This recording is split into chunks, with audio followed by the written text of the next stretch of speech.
So we are starting with this paper.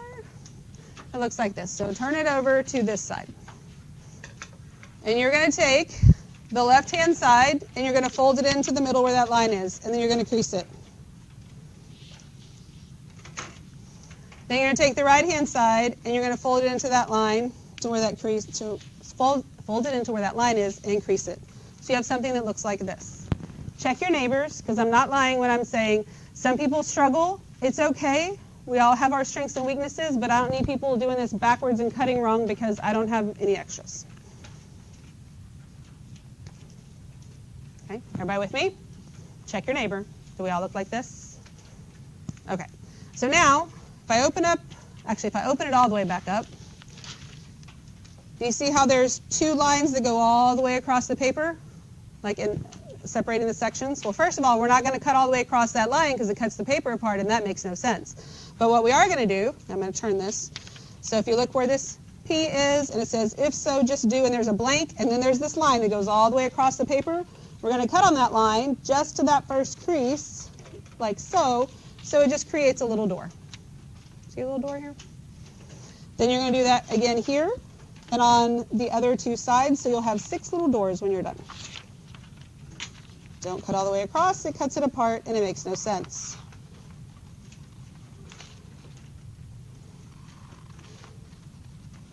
So when you're done, it should look something like this. Make sense? We good?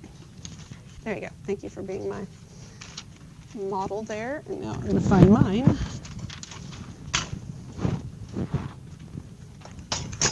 Oops. Okay. So mine's on white paper because the document camera doesn't always like colored paper. So let me just finish mine real quick while y'all are finishing.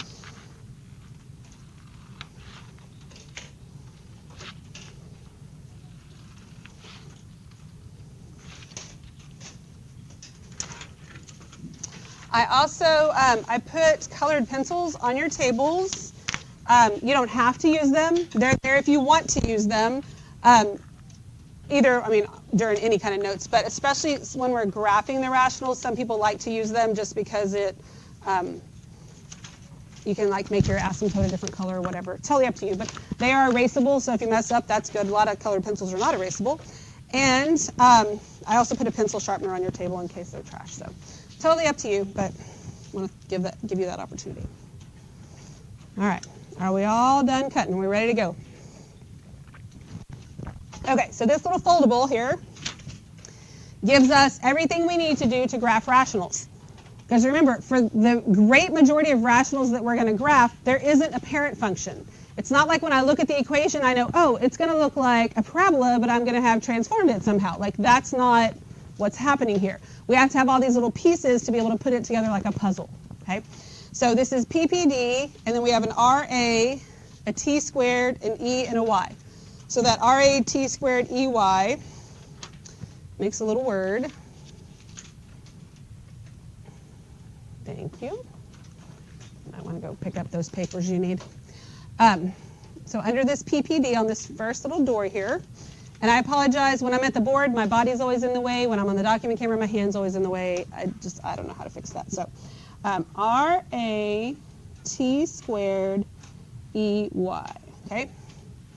So I call this PPD RAT2EY, and I had a lady that I used to work with, and she called it RAT2EY, and all I could think of was Ratatouille and that little mouse, and it never made any sense to me. I'm like, I don't know how. Then somebody pointed out, and it's very obvious, RAT2EY. I'm like, oh, that makes sense. I don't know. I was like, but I think she might have said Ratatouille. I don't know. It's just, but like my brain. So I still call it RAT2EY because I always have. It really doesn't matter. As long as you know what it is, that's what matters, right? You know what the little pieces mean. Okay, so we're going to talk about what each one of these letters stands for and what it's telling us to do. So let's open this first little door. So this first P I actually almost took off of the notes, but I chose to leave it on there because I thought we'll at least talk about it, but then we're really not going to use it. The first thing we look at is, does it have a parent? Okay, like does it have a parent function? Okay, not as in an orphan, right? So we did 2 rationals with parent functions, and they look like this. right? You just had a test over this. By the way, everything we just tested over, that's everything we're applying today. So there's really not anything new today. We're taking all those pieces and putting them together, okay? So f of x is equal to 1 over x, and f of x is equal to 1 over x squared, right? Those are our two parent functions. If it has a parent function, then just do transformations. And that's what, we've already done that. So the way I think to avoid any confusion or anything on what we're doing moving forward, like that has been done. The rest of them, I don't want you spending any time figuring it out if it has a parent or not and then being confused and doing the wrong thing. So even if it has a parent function, we can still graph it the same way, and it's actually maybe easier for you to do, and we're just going to do it that way. Okay, so like I said, I left it on there because yes, it's possible, but everything we're doing, we're not thinking in terms of transformations anymore. This is a totally separate, we find all the pieces, put the puzzle together, okay? All right, so then let's talk PD. What do you think PD stands for? Point discontinuity, very good. So this is point discontinuity.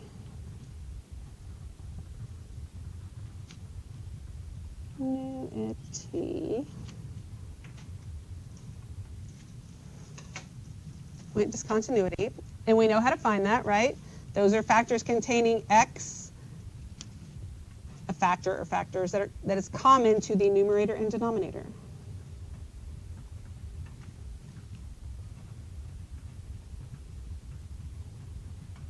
All right, that's what we do first. So this is kind of an order of what we find just to kind of keep things in a flow, but it doesn't always necessarily have to be in this order, but point discontinuity does have to be first. The other stuff maybe we can do in different orders, okay?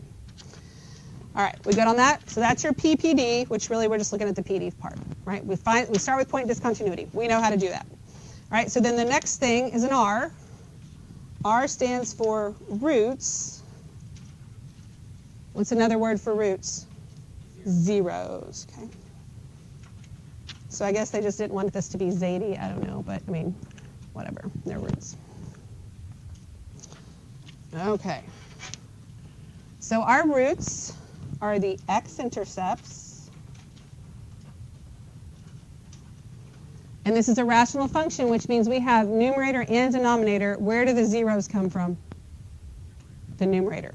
So the x-intercepts are the zeros of the numerator. And they are found after reducing, right? You have to have dealt with that point discontinuity. It is gone, and everything we do now is from that reduced function. Okay? Are we all good with that? Okay. So then the A here stands for asymptotes. Or as my good friend Miss Archer says, asymptotes. Cracks me up. Asymptotes. But we have two different kinds of asymptotes, right? This A only is talking about the vertical asymptotes. Okay, we'll talk about horizontal asymptotes differently. So the A is really for the vertical asymptotes. Okay, and where do the asymptotes come from? The denominator, good. And it has to be not just a factor in the denominator, it has to be a unique factor. That's why it has to be done after we reduce. Unique factor containing x in the denominator. If I do not have any factors containing x in the denominator, then I don't have a vertical asymptote. Okay? So these are lines determined by the zeros of the denominator. Are these x equals or y equals lines? If they are vertical asymptote, they are x equals. Okay? Little fun fact here. I tutored a 7th grader last night. She was graphing linear functions. Guess what we talked about? Horizontal and vertical lines, and that they are y equals and x equals. She has not even taken algebra yet.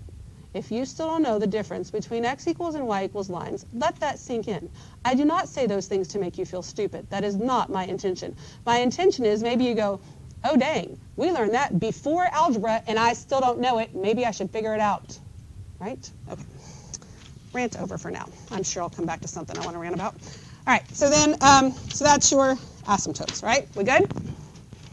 Then I move on to, and while I'm thinking about it, I actually remember the number for some reason. It's going on page 56, so we're going to write that at the top, just so we remember where to put it in the ISIN. Okay, so your T squared stands for two things, and those two things both start with T. So it really could have been those two things, but I want to talk about what they are when we get into it. So let's talk about those two things. So this says, do any factors of R, what do the R's stand for? Roots, and A stands for? Asymptotes. Which ones? Vertical. The R comes from where? Numerator. A comes from denominator. Okay, so this is really saying, do any factors of the numerator or denominator, right? Numerator or denominator, have an even exponent? So we're talking about multiplicity again. So this is what it looks like if I have a factor. Notice the squared is not on my x. It's not, because I would have x squared if I actually multiplied that out, right? It's the factor itself has an even exponent. This factor itself has an even exponent, okay? So before we got to rationals, we talked about polynomials. So if I cover this up, that's just a polynomial. And if I was to sketch that polynomial, it has what's happening at x equals 3. A what? It's a bounce, right? What's the real word for it? Tangency, and that starts with a t, right? So still, the numerator, thinking of it like, because both of these are polynomials actually, but this, if I just got rid of the denominator, it's literally just a polynomial. The same thing is happening. If I have an even exponent, I have tangency. Tangency, which would look like this. So I'm going to do two little quick messy sketches here. At x equals 3, there would be a bounce because there's tangency. So it would either look like this or it would look like this, right? One of the two. That's if it's in the numerator. If it's in the denominator, and if you always say these two words together, you know, the first one goes with the numerator, the second one goes with the denominator, you'll be less confused maybe. If it's in the denominator, it has what is called togetherness. Togetherness. So we have tangency and togetherness. Tangency is from the numerator, togetherness is from the denominator. We're going to do 3 quick little sketches of this. So I'm going to ask you a question, and I'm going to tell you what one of the answers was last period, and what made me realize I didn't say something at the beginning. What I asked was, what is happening because of what's in the denominator, what's happening at x equals 3? And he said there's a transformation. So that's when I realized I didn't talk about the fact that we're not looking at transformations like that anymore. Since I don't have a parent function from this, I do not think about anything that's happening as a transformation. Does that make sense to you? That's a totally kind of separate thing in your brain. Instead, we know we get what kind of information from the denominator? Vertical asymptotes. So what's happening on my graph at x equals 3? There's a vertical asymptote, right? Does that make sense? That's where we get the vertical asymptote. Okay, so we're just going to say, pretend like that's 3. We're going to put in our little vertical asymptotes. So I know for a fact I have a vertical asymptote at 3. So here's what togetherness means. I know that when I have a vertical asymptote, that the function has to be hugging the asymptote going either to infinity or negative infinity. If I have togetherness on either side of the asymptote, I'm going in the same direction. So it could look like this, or it could look like this. But then I also want you to draw this. Those are going in opposite directions. So do you see how these are together, these are not together, so then we're going to do a little circle with a line through it. That's a no. Okay. So if I don't have a factor that is an even exponent in the denominator, then I know they have to go in opposite directions. Okay, so the togetherness means they go in the same direction on either side of the asymptote. That's literally the only new part today. Okay, we good? What questions you got on that? Okay. And let's look at the,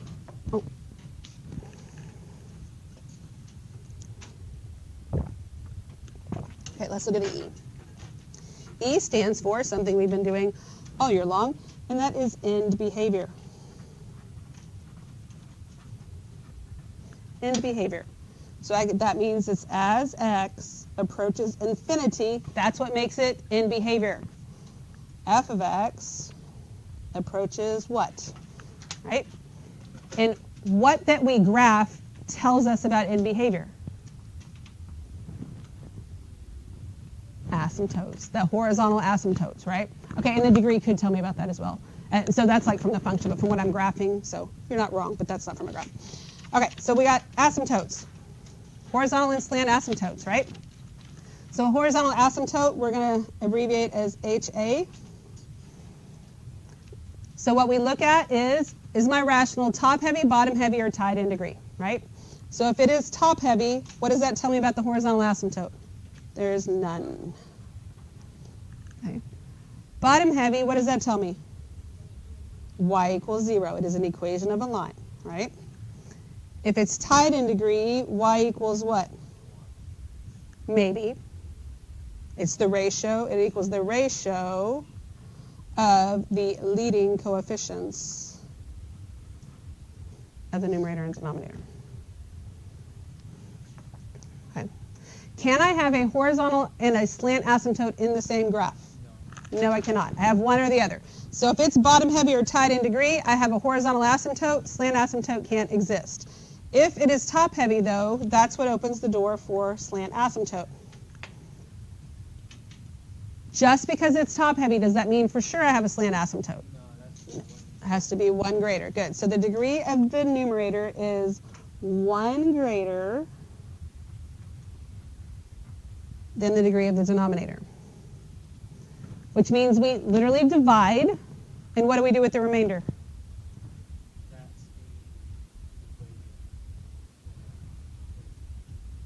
Okay, so what we get, our result is part of the equation, but then we have a remainder. What do we do with that remainder? We ignore it. We do nothing with it. We ignore it. But I have to get one, right? If I don't get one, that's a problem. Something's wrong somewhere. So I have to get one, but then I ignore it. Okay, everybody good so far? All right, one last little piece here. Y-intercept. Which, by the way, that 7th grader, she rocked those y-intercepts. We substitute what in for what? 0 in for x and solve for y. And it always has to be written in what kind of form? A point, yeah. So I'm going to put ordered pair, but yeah, a point. Somebody else said coordinate, ordered pair. Those are all the same thing. As long as you know how to do it, it's fine if you use a different word. Okay. Any questions on any of this at this point? All right, so let's just keep this handy and grab your other piece of paper. Now, on a lot of the graphs that I give you, it's going to have the RAT-2EY thing kind of written out there for you, but that's not always going to be the case. And like if I give you some delta math stuff, which I am, the RAT-2EY's not written out, so you have to make sure you find all of those things. So on your separate sheet of paper, you might want to write PD, RAT-2EY, and then make sure you find all the pieces before you go and try and graph it. Make sense? That's why there's a little acronym for it. Okay, so this is going on this one's going on 57. When we're done. We're going to do some very basic graphs today. The graphs are going to be kind of boring. We're going to get into some cool graphs, but just so we know how to use all this stuff, then we'll get into some more exciting stuff as we move forward. All right, so here's number 1. Well, first of all, before we even start here, if I do have a hole, what does my answer look like? What form would it be in? It's a coordinate, right? It's an ordered pair. Yeah, makes sense? If I have roots, they are written how? Like, as a set, okay? If I have vertical asymptotes, they are written as what? Equations of lines. If I have tangency or togetherness, well, if I have tangency, it's at a point, so it's an ordered pair, right? If I have togetherness, it's at an asymptote, so it's as a line. Okay, so I'm just telling you those since we haven't actually done those yet. If I have a horizontal asymptote, it's written as what? An equation. Slant asymptote is written as equation. Y-intercept is written as ordered pair, a point, okay? So what of these is written in set notation? The roots. That is literally the only thing, right? Hang on to that for a second. We'll discuss that again in just a minute. Okay, so we're going to start by factoring. We'll zoom in a little bit here. So I get x plus 2 in the numerator, because it doesn't factor. And then I get x minus 3 times x plus 2. All right, so the first thing I look for is point to discontinuity. Do I have any? Yes, because I can cancel these out, right? Which tells me the x value for that whole is what? Negative 2. Okay? My reduced function, f of x, equals 1 over x minus 3. That's my reduced function. That's what I use for everything else moving forward. That's also what I use to get my y value here, right? So 1 over negative 2 minus 3 is going to be a negative 1/5. That's the whole. Oh, sorry, I didn't realize you couldn't see my equation. Now, this one does have a parent because it is just a reciprocal. But like I said, we're going to graph it as just a plain old rational instead. So maybe you do have an idea of what this looks like, but also maybe it would be easier for you to graph them this way anyway instead of using the transformation. So let's just think about that. Okay, so what are my roots? Do I have any? No, because they come from the numerator. I don't have any x's in there, right? So x equals the empty set. Because this is literally the only piece that is written as a set, it is the only thing that makes sense to be an empty set, right? It makes no sense. If any of the other answers is none, the answers are none. You don't put an empty set for an equation of a line. That doesn't make any sense. So by showing you the empty set, some of you have gone hog wild and you're just putting empty sets for everything and it makes no sense. Okay? Only for stuff that's in set notation. All right, do I have any vertical asymptotes? Yes. At x equals what? 3. Do I have any tangency or togetherness? Do I have any factors with any exponents at all? No. So this is none. Do I have a horizontal asymptote? Is it top heavy, bottom heavy, or tied in degree? Bottom heavy, which means it is y equals 0. Which means it's definitely none for a slant asymptote because you can't have both. My y-intercept, when x is 0, I substitute that in and I get negative 1/3. Okay. Everybody good so far? All right, so now we're going to do a number line. I realized I should have put sign chart. This is a number line that we're making a sign chart on, but whatever. I'm rewriting the equation or the function down here so that we can see it and I don't have to shift up and down. So f of x is equal to 1 over x minus 3. So on your number line, you put any zeros you have, we don't have any, and any vertical asymptotes. So I have a vertical asymptote. It's at 3. Do your vertical asymptotes get opened or closed circles? Open, all the time open. Okay. Open circle, so then we choose points. So less than 3, I could choose 0. That gives me a negative. I don't even have anything to multiply it by. It's literally all that there is. If I choose something greater than 3, like 4, that would give me positive. So that means then that this is negative and this is positive because shading is part of creating a sign chart. All right, so then we're going to go take all these pieces we have and we're going to put them together on this graph. You can go exactly in order, which is what I said last period. We're going to go in order. And then the next one I did the asymptotes first because, I don't know, it just, to me, I like putting the asymptotes on there first. So let's just go ahead and do that. So I have an asymptote at x equals 3. 1, 2, 3. There's my vertical asymptote. And I have a horizontal asymptote at y equals 0. Okay, so there's my graph. So here's what I know. I know that from negative infinity to 3, my function's negative. So even without doing anything else, knowing what I know about asymptotes, I know that my function is going to have to look like this. Like even if I didn't know it was a parent function, like that's my only option. And then from 3 to infinity, it's positive, so it's going to have to look like this. But I got to get some other key points on there. Either I got to go to figure them out, or maybe I already figured them out. And I already figured a lot of stuff out. So I have a hole at negative 2, negative 1/5. So I'm going to go to negative 2, negative 1/5, and put an open circle. There's the hole. I don't have any zeros, which should make sense once you put the asymptote there, right? I can't have a point on there. Or I could, but it also makes sense that there isn't. I already did the vertical asymptote, no tangency and togetherness. I did the horizontal one. I have a y-intercept of 0, negative 1/3. So I've got a point right here. All right, so understanding how your asymptotes work with your graph. From here, as x approaches negative infinity, f of x is approaching 0, so it's going to have to hug the asymptote up here. And then because I have a vertical asymptote and it's supposed to stay negative and I can't cross the x-axis, it's going to have to come down like this. So I feel like really having those 2 points, that's enough for me to get that general shape. When you draw this in, do not draw straight through the hole because then it's no longer a hole. Think about that. Looks like that. Now, on the right-hand side of my asymptote, I do know that what it's supposed to look like, but what I don't know is I don't know if it swings like way out here or if it comes in really close to the asymptotes, because different things happen for different functions. So I need to find at least one other point.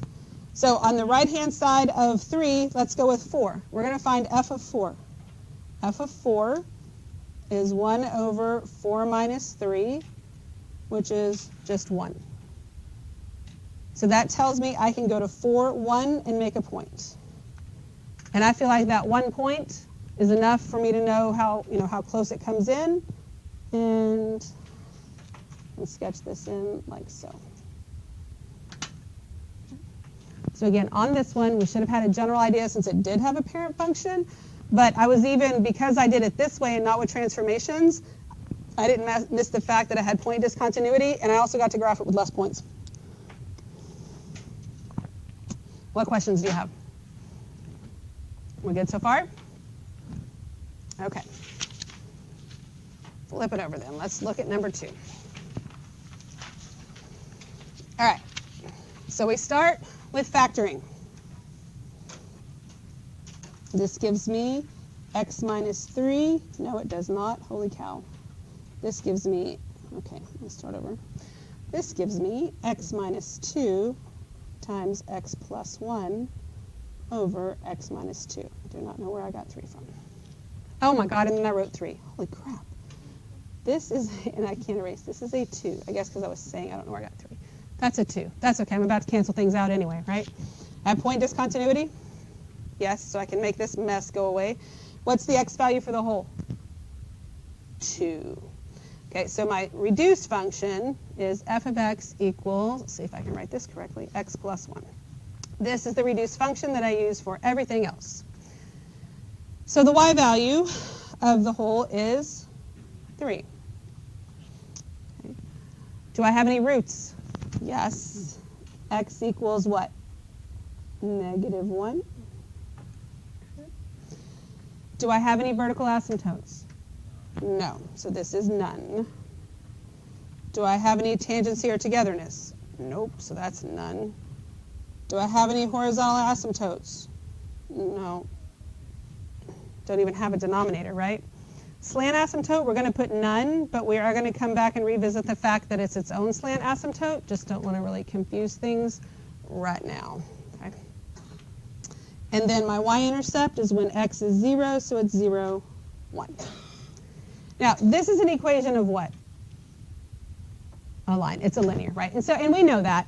But we're going to treat this 100% like a rational because I want you to see it works for everything. Like if you didn't know what you were supposed to be graphing. So I'm going to rewrite this right here, and we're even going to do a sign chart. F of x equals x plus 1. Okay. So I put my zeros on there. I get negative 1. Does that get an opened or a closed circle? Closed, because it's a statement of equality. So then something less than negative 1, I can choose negative 2. That gives me negative. I can choose 0. That gives me positive. So it's another super easy sign chart. And then this is negative, and this is positive. So I know on my function, and maybe I don't care about anything else that's going on the graph. Maybe I only care that from negative infinity to negative 1, the function's negative, and from negative 1 to infinity, it's positive, depending on what we're doing with it. Okay, so I have all my pieces. So now we're going to start with asymptotes. I don't have any, so I'm not graphing that. Again, I do know how to graph a line, but let's just graph this like we're going to graph everything else.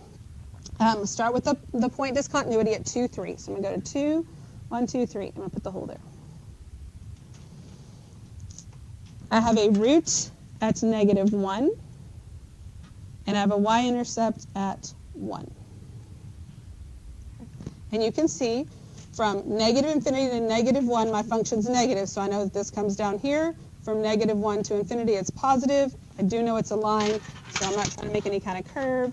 And then you can just sketch that in. Once again, do not draw through the hole because then it's no longer a hole. That's how you get a line with a hole in it. I sort of missed those points, but I'm not redrawing. I'm just going to make the points bigger. The magic of graphing. Okay, what kind of questions you got? Anything? All right, let's do one that's at least a little bit more interesting. Not something we know what it looks like before we start. All right, let's look at number 3. So we start still by factoring. Maybe I can write down the right numbers this time. This is going to be x plus 4 times x minus 3, and then x minus 3 times x plus 2. Okay. Now, we have point discontinuity again, right? Just as a little side note, not every rational has point discontinuity. It just so happened on these first 3 examples. So those are going to cancel out. What's the x value of that whole 3? Okay. My reduced function is x plus 4 over x plus 2. We do not know, this does not have a parent function, so going in, don't know exactly what it's going to look like, right? But I need to find the y value, so I substitute 3 in, and that's going to give me 7 over 5, so that's 7 over 5. Notice it is not a mixed number, and it is not a decimal. Holy heck, it is an improper fraction. Okay, do I have any roots? Yes, and they come from the where? Numerator, so x equals -4. Vertical asymptotes come from the denominator, so this is the equation of a line. X equals what? Hey, -2. It's a great day. Please take your attendance between 9:30 and 9:45. Thank you. I love Ms. Guerrero, so it was nothing personal. It's just the toxic positivity that kind of bothers me. But all right, tangency and togetherness. Do we have any? Nope. Okay, end behavior. So is this top heavy, bottom heavy, or tied in degree? Tied. So that means that y equals what? 1. It's the ratio, and in this case it's 1. Is it always 1?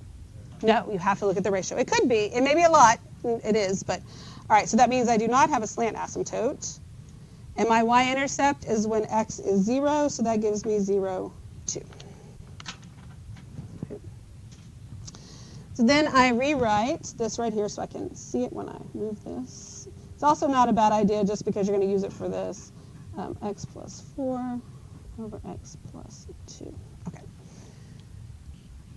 So on my number line goes 2 numbers. I have -4 and -2. Does the -4 get an opened or a closed circle? Closed. It is a statement of equality. Does the -2 get an opened or a closed circle? Open, because it's an asymptote and they're always open, right? Okay. So then we choose points. And I can say, all right, let me choose -5. -5 in here makes it negative in the numerator, negative in the denominator. Negative divided by negative is positive. What can I choose between -4 and -2? -3. -3 in the numerator is positive and the denominator is negative. That's a negative overall. I can choose 0. That's positive, positive, and that's positive overall. So I shade because that is part of making a sign chart. Okay, we good? All right. So now we're going to start putting things on here. I'm going to start with the asymptotes. So I have a vertical asymptote at -2.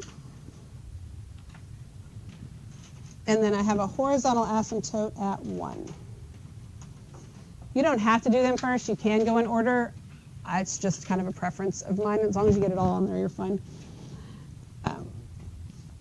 Okay. So before we do anything else, let's look at this sign chart. I have here, I know at 2, I have a vertical asymptote, right? And so here's what I know. From -infinity to -4, my function is positive. But it has to be approaching the asymptote, so it's just going to be in here until we get to -4, right? And then from -4 to -2, it's negative, so it's going to come down and look like this. And then from -2 to infinity, it's positive. which means maybe it does intersect the asymptote and come back up, but either way it's not going to cross the axis. So we have a general idea of what things look like. But let's actually graph this now. So let's put it into the hole. So we have 3 and 7/5. 7/5 is what we write, but we need a decimal or fraction approximation to actually get it on there. So 7/5 is like 1 2/5. You would never actually write that down, but we do go to 3 and 1 2/5 right about there. Looks good. I have a root at -4. So at -4, that's an x-intercept. I already did my vertical asymptote. I'm sorry, I'm pointing to this stuff like I can see it. I've already done my vertical asymptote. No tangency and togetherness. I've already done my horizontal asymptote. Then I have a y-intercept at 0, 2. 1, 2. Oh, this is 2. There you go. I almost put it at 3. Okay, so then I have to decide if what I have is enough information to get my sketch in, or if maybe I need another point. You can always find more points if you want to, but it's not always necessary. Because again, from -infinity to -4, it is positive, so really this is my only option. It is possible that it could cross the horizontal asymptote, because we're not testing for that right now. We'll test for it tomorrow. I didn't want to do too much in one day. But this one doesn't, so I'm just telling you. So I know it's going to have to come here. Then it's going to be negative, and I have this asymptote, so it's going to have to go down like this. So that 1 point was really enough. I know about how far it gets, into this little intersection here. Then from -2 into infinity, it's positive the whole time. So even if it did intersect this asymptote, it couldn't intersect the axis, and it would have to come back up anyway, but it doesn't. So I feel like that's probably enough, and I can sketch this in like so.